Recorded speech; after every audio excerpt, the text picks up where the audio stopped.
Installing spacers on your car is one of the easiest and most effective mods at making your car look a lot more aggressive and a lot better. And today we're going to be installing some 5mm spacers in the front and 7mm spacers in the rear on our 2014 BMW F32 428i. Let's get straight into this. That's right, some brand new spacers on the F32 428i. So we've been doing our little fair share of things to this car. We've noticed that one of the things that this car probably needs more than others is some spacers, because the wheel is hiding quite a lot. So we've been doing our research. We've been trying to see what number we like, how thick we want the spacer to be, to not be overbearing, because we don't want it to poke. That's just not the look that we like. So we've decided to settle on 7mm in the rear, because you can see here the rear wheel is definitely hiding. It's definitely just not very good. And we've decided on going in 5mm in the front, because the front is definitely a lot better, but still could use just a little touch of spacing. And by the way, I know the car is dirty, the wheels are dirty as well, but the spacers will make it look better. Anyway, I'm gonna go ahead and open up the spacers, and then we're gonna take a look at how they look, and then of course we're gonna get them on. So let's go unbox them and see what they look like. All right, let's open them up real quick and see kind of what we have here. So of course we have the box, and by the way, this company is not sponsoring me or anything, but I like the packaging and everything. I'm gonna go ahead and try to pull this. Let's try this side. Let's go ahead and pull it off. All right, okay, sweet. Never mind, I don't like the packaging. All right, and these are the 7mm spacers. Very nice, and here are the 5mm. Right next to it, you can see the difference. Well, that'll be 2mm. I'm hoping this is enough for the rear to actually be noticeable, but not poke. Obviously, the only thing to do is to go ahead and take off the wheels and just put these right on. So I'm gonna go start with the rears, or just one side, and just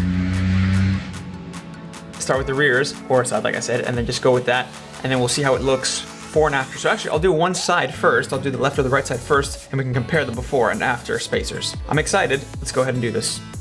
All right, so now we have the spacers. Of course, we got them all right here. Now let's go ahead, get the car jacked up, and take off the wheels and start putting these spacers on.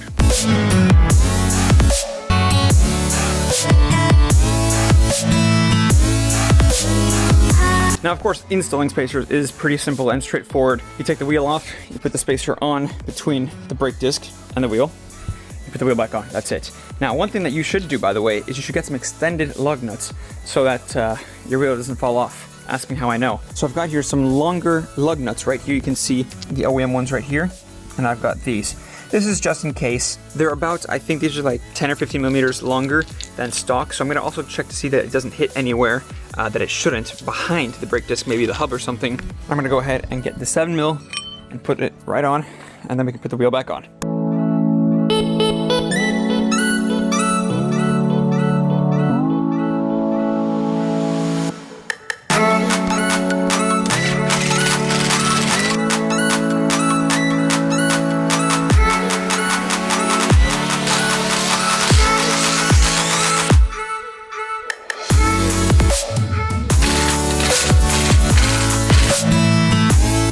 And that is it. We are finally done. Let's take a look at how it looks. So you can see right here is the front, and you can see that is just perfectly flush. That is exactly what we wanted. Again, the wheels are a little bit dirty, so I apologize for that. It's just been these OEM brakes. They have so much brake dust, but I am getting brand new R1 Concepts brakes on this car, drilled and slotted. Make sure to subscribe and hit the bell icon so you'll stay notified for when that drops, because that is going to be a really good video. But yeah, you can go ahead and see that it makes the car look lower even. I mean, of course, since the wheel is further out, it, visually decreases the gap between the actual fender and the wheel. I'm gonna go over to the rear, and you can see just how much better that is. If you guys remember in the beginning how terrible it was, now it is so much better. Now I'll say it's not perfect, it's not 100% perfect. I still think the rear can go out maybe like 2 or 3mm more, but for now I think this looks just right. It's just a little touch of go. Again, we didn't want it to poke or anything, we didn't want anything ridiculous or crazy, but this is exactly what we wanted. This is just right. I really like it.